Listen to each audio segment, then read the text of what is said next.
अस्सलाम वालेकुम, मैं वसीम मलिक हूँ। आज तारीख 25 मई इतवार के रोज़ का आगाज़ होने जा रहा है। इससे कबल आप मेरे इस यूट्यूब चैनल पर पाकिस्तान के सियासी और अदालती महाज से जुड़ी खबरें देखते हैं, मगर आज की ये वीडियो थोड़ी अलग है। ये कहानी है उन 4 दोस्तों की जो आंखों में ख्वाब सजाए पाकिस्तान के जन्नत नज़ीर इलाके गिलगित बल्तिस्तान का सफ़र करते हैं, मगर उनका यह सफ़र अधूरा रह जाता है। गुज़श्ता रोज़ सोशल मीडिया और मेन स्ट्रीम मीडिया पर कुछ ऐसी खबर चलती है, कुछ ऐसी तस्वीर सामने आती हैं कि 16 मई को 4 दोस्तों की गाड़ी को हादसा पेश आता है और वो गुज़श्ता रोज़ 24 मई को उनकी लाशें और उनकी जो गाड़ी का मलबा है वो मिलता है। तो आज की ये वीडियो एक पैगाम है, एक जिम्मेदारी का एहसास है आप सब देखने वालों के लिए। इसमें लोगों की जिम्मेदारी क्या होनी चाहिए और गवर्नमेंट की इस सारे मामले में कोताही कहां पर है, इस वीडियो में तफसील से डिस्कस करेंगे। कुछ इन्फॉर्मेशन जो है वो मैंने इस हवाले से निकाली है। सियाहत में दिलचस्पी रखने वाले लोगों के लिए ये वीडियो खासी अहम होने जा रही है, लिहाजा आप आखिर तक ज़रूर देखिएगा। जबकि गुज़श्ता रोज़ ही पाकिस्तान के सूबा पंजाब में एक तूफ़ान था, आंधी थी, बारिश थी, तेज़ हवाएं थी, उसके नतीजे में भी खासा जानी और माली नुकसान हुआ। अफसोसनाक इतलात सामने आई, 13 लोग जान की बाजी हार गए, मुताद्दिद ज़ख्मी हैं और माली नुकसान का फ़िलहाल तखमीना नहीं लगाया गया। जबकि इसी तूफ़ान के तनाजुर में जुड़ी एक खबर, कराची से एक फ़्लाइट जो कि लाहौर के लिए पहुंची थी मगर उस तूफ़ान में घिर गई और मुसाफिर जो हैं वो बाल बाल बचे, मगर शुक्र अल्हम्दुलिल्लाह कि वो फ़्लाइट जो थी वो बखैर आफियत वापस कराची लैंड कर गई। और उस फ़्लाइट के जो अंदरूनी मनाजिर हैं वो भी खासे परेशान कुन हैं, दिल दहला देने वाले हैं। तो इन तमाम तर मौज़ूआत पर आज की इस वीडियो में गुफ्तगू करते हैं। सबसे पहले जो एक अहम तरीन खबर है वो गिलगित बल्तिस्तान से है। गिलगित बल्तिस्तान में हुआ क्या, वो खबर सबसे पहले मैं आपके सामने रख देता हूं और उसके बाद उसकी जो तफसील और उसके जो मुख्तलिफ एस्पेक्ट्स हैं वो आपके सामने रखूंगा। हुआ कुछ यूं कि गिलगित बल्तिस्तान हुकूमत ने हफ्ते को 7 दिन से लापता गुजरात से ताल्लुक़ रखने वाले 4 सियाहों की गाड़ी खाई में गिरने से मौत की तस्दीक जो है वो गुज़श्ता रोज़ कर दी है। ये लोग गिलगित बल्तिस्तान को सैर को जाने गए थे, 16 मई के बाद लापता थे। रेस्क्यू 1122 स्कर्दू के मुताबिक नौजवानों की गाड़ी गुज़श्ता रोज़ 24 मई को तबाह हाल सूरत में स्कर्दू के करीब अस्तक नाले के खाई में गिरी हुई मिली है। तर्जमान गिलगित बल्तिस्तान हुकूमत ईमान शाह के मुताबिक हादसे में 4 नौजवान जिंदगी की बाजी हार गए। सियाह कौन थे, इससे मुतालिक तफसीलात ये सामने आई हैं कि सलमान नसरुल्लाह इटली से छुट्टियां गुजारने पाकिस्तान आए थे और इन्होंने 3 दोस्तों के साथ शुमाली इलाका जात को सैर का प्रोग्राम बनाया था। उमर, सुलेमान और वासिफ शहजाद आपस में रिश्तेदार भी थे और दोस्त भी थे। उमर जो हैं और उस्मान तालीम हासिल कर रहे थे, जबकि वासिफ की शादी हो चुकी थी और वो 2 बच्चों के वालिद थे। इनका घर में जो आखिरी राब्ता हुआ था वो 16 मई को हुआ था और उन्होंने कहा था कि वो स्कर्दू जा रहे हैं। इसके बाद से उनके मोबाइल फोन्स भी बंद थे। गिलगित पुलिस के मुताबिक चारों सियाहों ने 25 मई को गिलगित के इलाके दिनेवर के एक मकामी होटल में रात गुजारी। गिलगित पुलिस के एक बयान के मुताबिक 16 मई के बाद से चारों सियाहों के मोबाइल नंबर बंद थे, जबकि दिनेवर और स्कर्दू में दम्बुदास इलाके के दरमियान रहने वाले एक मकामी अफराद से सियाहों की तलाश की मदद की अपील भी की गई थी। तफसीलात जो इस अफसोसनाक वाक़यात के हवाले से सामने आई हैं वो ये कि दिनेवर में रात गुजारने के बाद सियाह अगले रोज़ स्कर्दू के लिए निकले थे, लेकिन दम्बुदास चेक पोस्ट पर मालूमात हासिल करने के बाद पता चला कि सियाहों की गाड़ी ने इस चेक पोस्ट को क्रॉस ही नहीं किया था। जुगलोड स्कर्दू रोड पर गांजी पड़ी का इलाका है जो गिलगित और स्कर्दू का जंक्शन है, जहां से स्कर्दू की तरफ सड़क मुड़ती है। जुगलोड पुलिस के तर्जमान ज़बीउल्लाह ने इस हवाले से बताया कि सियाहों के रिश्तेदार गिलगित में मौजूद और पुलिस से राब्ते में रहे सारे टाइम स्पैन में, और जो सियाहों की आखिरी लोकेशन थी वो मोबाइल लोकेशन जुगलोड टावर बताई गई थी। और उसके बाद गिलगित स्कर्दू रोड पर आगे जाकर एक इलाका आता है जहां पर जिसे हरामोश कहते हैं, जहां पर सिग्नल्स ड्रॉप हो जाते हैं और वहां पर सिर्फ एस्कॉम काम करता है। एस्कॉम जो कनेक्टिविटी नेटवर्क है, ये जितने भी लोग आप सियाह के घर से गिलगित बल्तिस्तान गए हैं या फिर आज़ाद कश्मीर के इलाकों में जाएं तो आपको पता होगा कि वहाँ पाकिस्तान में जो दीगर नेटवर्क हैं काम करने वाले, वहाँ पर वो काम करना छोड़ देते हैं, सिर्फ एस्कॉम ही काम करता है। اچھا، اب یہ جو جگلوٹ سکردو روڈ ہے 164 کلومیٹر کی مسافت ہے یہاں پر،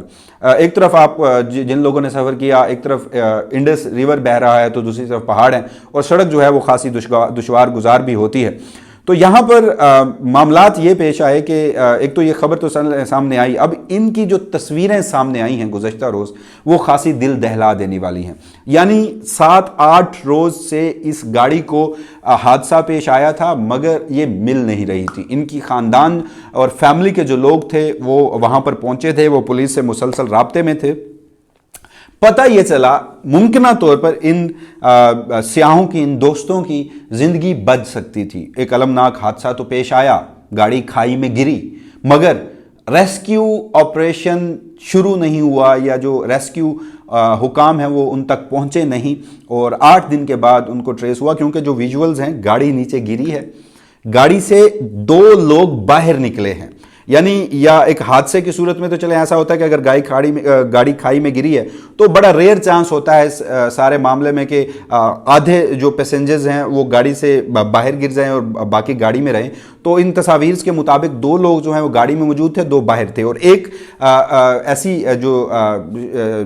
لاش وہاں پر برآمد ہوئی ہے جو ایک پتھر پر لیٹی ہوئی تھی. یعنی وہ لوگ گاڑی سے باہر نکلے تھے، وہ شاید کسی کو مدد کے لیے پکارتے بھی رہے ہوں مگر وہاں پر ریسکیو نہیں پہنچی.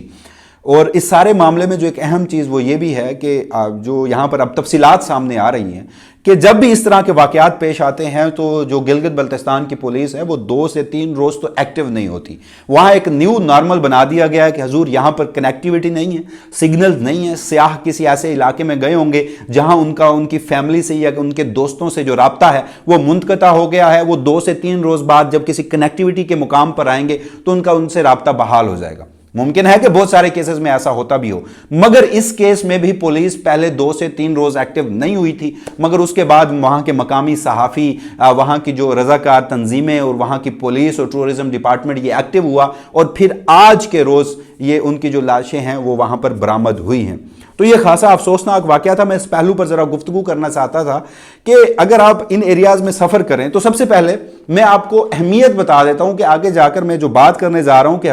حکام کی یہاں پر نااہلی کیسے ہے. تو میں نے کچھ سٹیٹس نکالے ہیں 2024 کے. صرف گلگت بلتستان میں 2024 میں سیاحت کی غرض سے کتنے لوگ جاتے ہیں وہ حقائق جو ہیں وہ میں آپ کے سامنے رکھ دیتا ہوں. 2023 کی نسبت 2024 میں 119% اضافہ جو ہے وہ دیکھنے میں آیا تھا ٹورزم میں، اور یہاں پر سیاحت جو تھے وہ 4,86,571 پہنچے تھے. اور یہ وہاں کی ٹورسٹ پولیس ہے اس کے مطابق یہ سرکاری ڈیٹا ہے، اور اس کے مطابق جو مقامی سیاح تھے جو 4,86,571 تھے یعنی پاکستان کے تھے، نیشنلز تھے، اور جو انٹرنیشنل یا بین الاقوامی سیاح تھے وہ 21,862 تھے جو وہاں پر پہنچے تھے.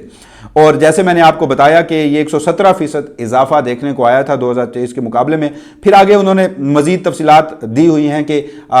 کون سے گلگت بلتستان کے علاقے میں سیاح گئے، اور اس میں جو زیادہ تر سفر کرتے ہیں وہ روڈ کے ذریعے سفر کرتے ہیں، کیونکہ سیاحوں کی جو آمدن کے ذرائع ہیں، وہاں پہنچنے کے ذرائع ہیں، وہ بھی اس رپورٹ میں بتائے گئے تھے کہ فضائی راستے سے صرف 50,448 مقامی سیاح اور 11,262 بین الاقوامی سیاح پہنچے تھے، جبکہ جو ہائی وے کے ذریعے سفر کیا تھا وہ 3,66,091 مقامی سیاح، جبکہ 6600 بین الاقوامی سیاح پہنچے تھے. اب جو لوگ گلگت بلتستان جاتے ہیں انہیں پتہ ہے کہ 2 راستے جو ہیں وہ کنیکٹیوٹی کا ذریعہ ہیں خیبر پختونخوا سے. اگر آپ موٹر وے کے ذریعے سفر کرتے ہیں تو آپ سب سے پہلے اسلام آباد راولپنڈی سے ایبٹ آباد مانسیرہ جاتے ہیں، مانسیرہ سے پھر جو بشام اور اس طرف کا علاقہ ہے جہاں پر ڈیمز کی تعمیر ہو رہی ہے وہاں سے پھر آپ جا کر جو پہنچتے ہیں کوہستان کے علاقے سے ہوتے ہوئے چلاس. تو یہ خاصا دشوار گزار راستہ ہے. یہاں پر متعدد ڈیمز کی تعمیر ہو رہی ہے، لینڈ سلائیڈنگ اور موسم کی خرابی ہوتی ہے، اور 14 سے 16 گھنٹے یہ سفر ہوتا ہے. جبکہ جو دوسرا راستہ ہے وہ بابوسر کے مقام کا ہے، اور وہاں پر بھی وہ جو پورا سال وہ تقریباً جون کے مہینے سے سپتمبر کے مہینے تک کھلا رہتا ہے. اس کے علاوہ جو راستہ ہے وہ برف باری کے وجہ سے بند ہوتا ہے، تو یہ 4 سے 5 مہینے وہ صرف کنیکٹیوٹی آپ کی ہوتی ہے کہ آپ جب راولپنڈی اسلام آباد سے ایبٹ آباد مانسہرہ جاتے ہیں، اس کے بعد بالا کوٹ اور پھر ناران کاغان سے ہوتے ہوئے آپ باٹا کنڈی اور اس کے بعد بابوسر اور بابوسر سے چلاس اور چلاس سے پھر آگے جو ایک سکردو روڈ ہے وہاں پر آپ پہنچتے ہیں۔ تو اب جس ایریا میں یہ بالخصوص اس سے قبل بھی متعدد واقعات ہوئے ہیں، آپ ذرا رپورٹس پڑھ کے دیکھیں تو ہر سال اس طرح کے اندوناک واقعات جو ہیں وہ پیش آتے ہیں۔ تو وہاں پر اس کی متعدد وجوہات ہو سکتی ہیں کہ اس میں ایک تو چلیں جو ڈرائیو کر رہا ہے، یہاں پر میں ایک اور بات بھی بتاتا چلوں کہ ان سیاحوں کی جو گاڑی تھی وہ بھی ان پہاڑی علاقوں میں سفر کرنے کے لیے کوئی آئیڈیل نہیں سمجھی جاتی۔ ایسی دشوار گزار پہاڑی راستوں پر 4x4 گاڑی جو ہے اس کا انتخاب جو ہے وہ خاصا موزوں ہوتا ہے، اور دوسرا آپ ایکٹیو ہونے چاہیے، آپ رات کے وقت سفر نہ کریں، آپ کو نیند نہ آئے، تو اس میں ڈرائیور کی بھی کوتاہی ہو سکتی ہے۔ مگر جو ایک چیز وہ میں نے اسپیسیفک واقعے سے متعلق دیکھی، وہاں پر سڑک کنارے کوئی بیریئرز نہیں ہوتے، یعنی ایک طرف آپ کو بہت نیچے گہری کھائی ہے اور وہاں پر دریا بہہ رہا ہے، دوسری طرف پہاڑ ہیں، اور آپ ایک روڈ سے جا رہے ہیں، وہاں پر باقاعدہ نہ تو بیریئرز ہیں نہ کوئی سگنلز ہیں تاکہ پتہ چل سکے اگر کوئی اس طرح کا واقعہ پیش بھی آتا ہے تو ان بیریئر سے گاڑیاں جو ٹکرائیں اور اس کے بعد منیمم چانس ہو ان کے کھائی میں گرنے کا اور ان کی زندگی بچ سکے۔ اور اس میں کوئی دو رائے نہیں کہ ان علاقوں میں لینڈ سلائڈنگ بہت ہوتی ہے، تو بیریئرز جو ہیں وہ مینٹین کرنا نہیں ہوتے، لیکن جہاں لاکھوں کی تعداد میں سیاح جا رہے ہیں وہاں پر اربوں روپے کی سرمایہ کاری اس حوالے سے ہوتی ہے، اربوں روپے کی آمدن ہوتی ہے اس سارے معاملے میں، تو ہمیں اس ٹورزم کو جس حد تک فیسیلیٹیٹ کرنا ہے وہ کرنا چاہیے۔ اور پھر پولیس اس سارے معاملے میں 2 سے 3 روز ایکٹیو نہیں ہوئی، یعنی اگر وہاں پر جا کر اگر ان کو فرسٹ ایڈ مل جاتی، ریسکیو مل جاتا، تو ممکنہ طور پر ان میں سے 4 لوگوں میں سے کسی کی جان بچ سکتی تھی، اور پھر ریسکیو آپریشن بر وقت ہوتا تو جان بچائی جا سکتی تھی۔ نیٹ ورک کے خاصے مسائل ہیں، آپ وہاں گئے ہوں گے، آپ کو پتہ ہوگا کہ وہاں پر آپ کا جو وہ کنیکٹیوٹی کے نیٹ ورکس جو پورے پاکستان میں کام کرتے ہیں وہ سکردو کام نہیں کرتے، ایس کام کرتا ہے۔ یہاں پر ان لوگوں نے یقینی طور پر کسی کو پکارا بھی ہوگا۔ مگر یہاں پر ایک اور دلچسپ بات میں آپ کو بتاتا ہوں کہ جس طرح سے میں نے آپ کو 2 راستے بتائے ہیں، وہاں پر 2024 میں FWO نے ایک منصوبہ مکمل کیا تھا سڑک کی تکمیل کا، جو کہ گھنٹوں کا سفر جو ہے وہ بعد میں چند گھنٹوں تک تو محیط رہا تھا۔ FWO نے اسٹریٹجک جگلوٹ سکردو روڈ جو منصوبہ ہے 2024 میں مکمل کیا تھا۔ یہ تقریباً 167 کلومیٹر طویل شاہراہ ہے جو گلگت بلتستان کے اہم شہری اور مراکز کو آپس میں جوڑتی ہے۔ پہلے دشوار گزار راستے تھے، اب خاصے راستے جو ہیں وہ آسان ہو گئے ہیں، مگر ابھی بھی پہاڑی اور دشوار گزار راستے وہاں پر خاصے آتے ہیں اور ہر سال اس طرح کے واقعات ہوتے ہیں۔ اچھا، اس میں جو سب سے اہم چیز ہے وہ میں نے آپ کو بتانی تھی کہ جو اس سارے معاملے میں جو یہ سڑک بنی تھی، جگلوٹ سکردو روڈ بنا تھا، یہاں پر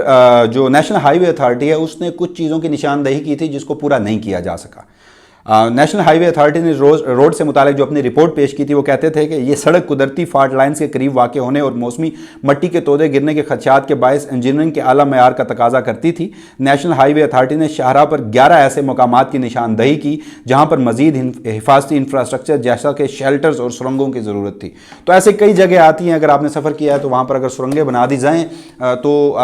اس طرح کا ایک تو سفر آسان ہو سکتا ہے، وہاں پر تجارت مزید بڑھ سکتی ہے، روزگار کے مواقع بڑھ سکتے ہیں، اور بالخصوص شہریوں کی، سیاحوں کی جو زندگی ہے وہ وہاں پر آسان ہو سکتی ہے۔ مگر اس میں بھی بہت سارا گورنمنٹ نے نو ڈاؤٹ اس میں بہت کام کیا ہوگا، مگر جتنا ٹورزم اس سارے چیزوں میں ایکسپینڈ کرتا ہے، پورا پاکستان آپ کا گرمیوں کے موسم میں ان ایریاز میں جاتا ہے، بین الاقوامی سیاح سفر کرتے ہیں۔ میرا اپنا ذاتی ایکسپیرینس ہے بائک میں میں صرف آپ کو ایک چھوٹی سی بات بتاتا ہوں کہ بائک پر گزشتہ برس میں ان علاقوں میں گیا۔ ہماری ایک تو ہم نے پوری کوشش کی تھی کہ جو احتیاطی تدابیر ہیں وہ ضرور اپنائی جائیں، مگر اس کے علاوہ ہماری ایک ریڈ لائن تھی کہ جہاں پر بھی مغرب کا وقت ہوتا تھا، قریبی جو ہمارے کوئی گیسٹ ہاؤس، کوئی ہوٹل ہوتا تھا، ہم وہاں پر سٹے کر لیتے تھے، رات کے اوقات میں سفر نہیں کرتے تھے۔ لیکن واپسی پر ہمارے ساتھ یہ ہوا کہ بابوسر چلاس کے درمیان ہم بابوسر کو کراس کر رہے ہیں، تقریباً ہم نے آدھا دوسری طرف سے اوپر آ چکے ہیں، ایک بائک خراب ہو گیا، ٹورسٹ پولیس کو فون کیا، پہلے تو ان کے آپریٹر نے کال نہیں اٹھائی، جب اٹھائی تو انہوں نے وہاں پر کہا کہ جی آپ جس جگہ پر جہاں مقام پر کھڑے ہیں وہاں ہم آپ کو فوری طور پر کوئی مدد پہنچا نہیں سکتے۔ تو وہ تو پھر अल्हम्दुलिल्लाह बड़ी सेफली कुछ वहाँ पर आप कह लीजिए कि जुगाड़ करके हम वापस आ गए। लेकिन इस तरह के भी मौके होते हैं कि पुलिस जी है वो भी हाथ खड़ा कर देती है कि हम फौरी तौर पर आपको कोई मदद फराहम नहीं कर सकते। हालांकि जब आप इन एरियाज़ में बाबू सर टॉप पे या उससे उतरते हुए भी टूरिस्ट पुलिस की मुतादिद चेक पोस्ट आती हैं, मगर एक चेक पोस्ट पर जब हम गए खुद अपनी मदद आपके वहाँ तक बाइक लेके गए तो उन्होंने कहा कि वहाँ पर उनका जो पुलिस डाला है उसमें फ्यूल ही नहीं है, वो हमें कोई फेवर दे ही नहीं सकते। तो ये ओवरऑल सारी सूरत हाल थी। तो अब इस सारे मामले में सफ़र करने वालों को भी कुछ एहतियाती तदाबीर अपनानी चाहिए, जैसा कि कुछ चीज़ें जो हैं उनको हर सूरत जहन में रखना चाहिए। ये एक ज़िम्मेदारी होती है, ये सफ़र होता है, आप अपने ख़ानदान और दोस्तों के साथ रहते हैं। गाड़ी जाने से पहले मुकम्मल जांच करवाएं, माहिर ड्राइवर जो है वो उसका इंतखाब करें, वहाँ पर मौसम की पेश गोई पहले चेक करें, रात के वक्त सफ़र बिल्कुल मत करें, लोकल गाइड से मशवरा ज़रूर लें, फैमिली को हर सूरत लोकेशन जो है किसी न किसी तरीके से अपडेट करते रहें, और फर्स्ट एड और एमरजेंसी का सामान भी हो, क्योंकि बहुत सारे दोस्त जो हैं वो दोस्तों के साथ जाते हैं और वहाँ पर मस्ती और इस तरह का माहौल होता है, तो कुछ कोताहियाँ जो हैं कर दी जाती हैं, मगर इस तरह की जो कोताहियाँ हैं ये फिर आपकी जान ले सकती हैं, और उसके बाद आपका जो ख़ानदान है वो सारी ज़िंदगी उस मौके पर जिस कर्ब और जिस तकलीफ़ से गुजरता है वो खासा अफसोसनाक होती है। तो बहरहाल मैं इस मौजू पर बात करना चाहता था, क्योंकि जहाँ ये एक ख्वाब होता है, ये लोग वहाँ पर लुत्फ़अंदोज़ होने के लिए कुदरती मनाज़र से जाते हैं, तो वहीं पर एक ज़िम्मेदारी भी होती है और ज़िम्मेदारी का एहसास भी करना चाहिए। और गवर्नमेंट जो है उस सारे मामले में कि क्या ही बेहतर हो कि वहाँ कनेक्टिविटीज़ के इशूज़ ना हो, नेटवर्क के इशूज़ ना हो, क्या ही बेहतर हो कि वहाँ पर इंफ्रास्ट्रक्चर बेहतर हो, क्या ही बेहतर हो कि वहाँ पर जो अगर इस तरह के वाक़यात होते हैं तो फौरी रेस्क्यू पहुँचे, ये ना हो कि दिन लग जाएँ। और कई मरतबा तो ऐसा हुआ कि वो इंडस रिवर में गाड़ियाँ गिरती हैं और पता ही नहीं चलता कि लाशें कहाँ हैं और गाड़ियाँ कहाँ हैं, लोग ज़िंदा भी हैं या फिर वफात पा चुके हैं। तो इस तरह के वाक़यात पेश आते रहते हैं। बहरहाल बढ़ते हैं दूसरे मौजू की जानिब। ये भी इसी से मुताल्लिक़ है। हमने देखा गुज़श्ता रोज़ पंजाब में बहुत ज़्यादा नुकसान हुआ, और उस नुकसान की जो बुनियादी वजह थी वो तूफ़ान, बारिश, आंधी वो थी। और उस सिलसिले में जो national Punjab disaster management authority है PDMA, उसका कहना है कि गुज़श्ता रोज़ जो सूबे में आंधी और तूफ़ान और बारिश थी उसकी वजह से 13 अफराद जो हैं वो जान की बाजी हार गए, 92 ज़ख्मी हुए। और इसके नतीजे में जो इब्तदाई रिपोर्ट जारी की गई उससे मुतालिक मैं आपको बता देता हूँ कि रावलपिंडी से 1, जेलम से 3, शेखपुरा से 1, ननकाना साहिब से 1, लाहौर से 3, सियालकोट से 1 और मियाँ वाली से 1 शहरी जो है वो जहाँ बहक हुआ है। और वो बताते हैं जो नेशनल डिज़ास्टर मैनेजमेंट अथॉरिटी है कि अमवात की बड़ी वजह बोसीदा इमारतों का गिरना और गैर मयारी और गैर महफूज मकामात पर मौजूदगी बताई जाती है। और अभी माली नुकसान का तखमीना आपने देखा होगा कि लोगों के solar panels, petrol fuel stations की जो छतें हैं, लोगों के घरों की जो छतें हैं, दरख्तों का जो गिरना है, गाड़ियों का जो नुकसान है वो तो खासा हुआ है। जबकि इसी से मुतालिक एक और ख़बर है, वो इसमें शुक्र है कि वो ख़बर बेहतर है, लेकिन एक हादसा था जो कि नहीं हुआ। हादसे से बाल बाल बची है, वो एक फ़्लाइट थी और वो भी इसी के तनाजुर में, इस तूफ़ान के तनाजुर में आ चुकी थी। और इतलात के मुताबिक जो रिपोर्टेड चीज़ें हुई हैं वो कराची से लाहौर पहुंचने वाली परवाज़ शदीद तूफ़ान के बायस खौफनाक हादसे से बाल बाल बची है। निजी एयरलाइन की परवाज़ थी, कई मिनट तक आंधी की जद में रही और त्यारे को तूफ़ान के बायस शदीद झटके भी लगे और मुसाफरों की चीखें भी निकली और कलमा तैयबा का विर्द भी वो करते रहे, जिसके बाद पायलट ने बड़ी महारत से त्यारे को वापस उड़ाया। एयर ट्रैफिक कंट्रोल ने त्यारे को कराची वापस भेज दिया, यानी वो लाहौर के करीब था और वहाँ पर तूफ़ान और आंधी के जखड़ है जो उसमें वो त्यारा फंसा। त्यारे के अंदर आके जो वीडियोज़ हैं उसमें लोग कलमा तैयबा का विर्द कर रहे हैं, चीख रहे हैं, तो वो खासी दिल दहला देने वाली एक वीडियो है। बहरहाल बेहतरी ये हुई, खुदा का करम ये हुआ कि हादसा नहीं हुआ और इसमें इतलात के मुताबिक साबिक वफाकी वज़ीर हैं असद उमर, ये भी सवार थे। तो ये कुछ चीज़ें थी सियासी और अदालती महाज से हटकर टूरिज़्म के हवाले से जो कुछ चीज़ें थी उसमें आपकी ज़िम्मेदारी जो है वो सबसे अवलीन तरजीह सारे मामले में होनी चाहिए कि जब आप जाते हैं दोस्तों के साथ जाते हैं। अब जैसे इन चीज़ों में मैंने आपको बताया कि इटली से एक शख्स गुजरात आया, अपने दोस्तों के साथ निकला और फिर मौत की वादियों में चला गया। एक दोस्त ऐसा, 2 दोस्त अभी तालीम हासिल कर रहे थे और एक दोस्त ऐसा जिसके 2 छोटे छोटे बच्चे थे। तो अब ये एक बहरहाल खौफनाक और अफसोसनाक इतलात थी। इसके अलावा मज़ीद जो कुछ डेवलपमेंट्स होंगी वसीम मलिक अपनी इसी प्लेटफॉर्म के तवज्जुह से आपकी खिदमत में कुछ चीज़ें रखेगा। तब तक के लिए मुझे दीजिएगा इजाज़त। अल्लाह ने के बाद।